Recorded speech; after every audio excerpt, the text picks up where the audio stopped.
Hello, dosers. Koko here with Life Groups. Today we're going to talk about pride. We're not talking about a healthy pride where you take pride in your work and what you do, where you have integrity and all of that. That's great. But we're going to talk about pride that has the ability to have a negative reflection on who one could be. When I just think about myself, I have the honor to deliver doses. And this is something that has always been a desire of my heart to be able to speak in this capacity. And when I first started, it was exciting and I was nervous. It was crazy. But then I started getting communication cards and emails saying, oh, you did so well. Oh, I like what you said. Oh, this, that, and the other. And I started getting nervous. You see, I remember when I was younger and I always wanted to be a public speaker. I always wanted to stand in front of crowds and speak. The more people, the more I am just energized and the Lord just really speaks through me. And it's amazing. I love it. Because I'm operating in my gift. But my greatest fear has always been pride. Pride and then this word fame. And I found that it's important to tread lightly when you're operating in your gifts, when you're operating and you're serving people and you're caring for people and you're doing something and you do it well, your craft, you're amazing at your craft. It's easy to become big-headed in that. It's easy to start what we used to say, smelling yourself and thinking that, oh yeah, I am good, huh? Oh, that did sound good. What did I say? Yeah, I did say that. That was me.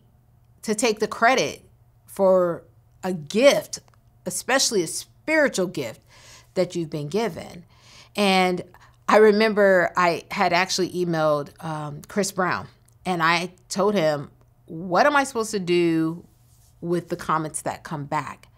I don't ever want to take for granted the gift that God has given me to be able to speak and to communicate what he tells me to communicate. It's not me.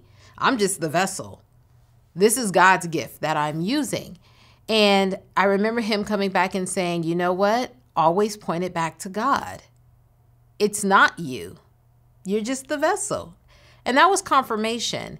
And the beautiful thing is when you're able to operate in your gift, you are able to really see God move through other people. And not only that, when I go back and watch the doses, I watch them just like you do because I never know what I say. I walk out once it's done. Stephen tells me it's good. And I say, okay. And then I wait and watch when it comes on as well because I can never remember what I've said. And if you know Stephen Byers, you'll know I've tried to script it. I've tried to prepare and I could never get it out. We can't get through a take because I'm so busy trying to figure out what the script says. I have to come from the cuff. I have to be vulnerable and allow the Lord to use me every time I walk in here. I typically don't know what scripture I'm going to use. I typically don't know what I'm going to say. And that's like the first line when I walk in the door. I'm Stephen, I don't know what I'm going to say. And he's like, all right, let's do it. And then we go. Because I understand that this is not about me.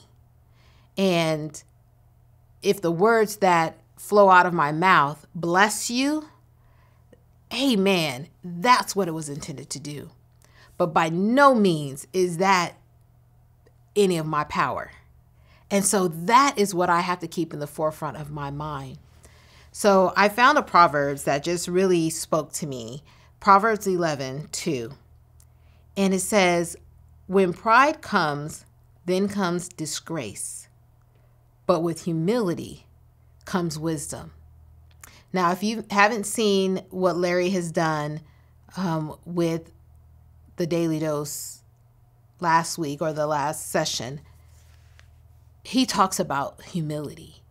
I encourage you to check it out because it really gives us a biblical perspective of what humility truly is.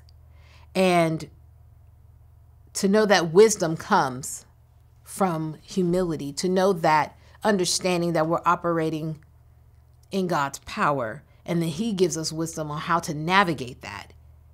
That's a gift in and of itself. So, what is your gift? What are you doing? How are you pouring into people? How are you lifting people up? When people come to you and praise you for that, how do you handle it? Think about that. And know that God gave you the ability to communicate and do what you do. So do it to honor him, an audience of one. God bless you and have a great week.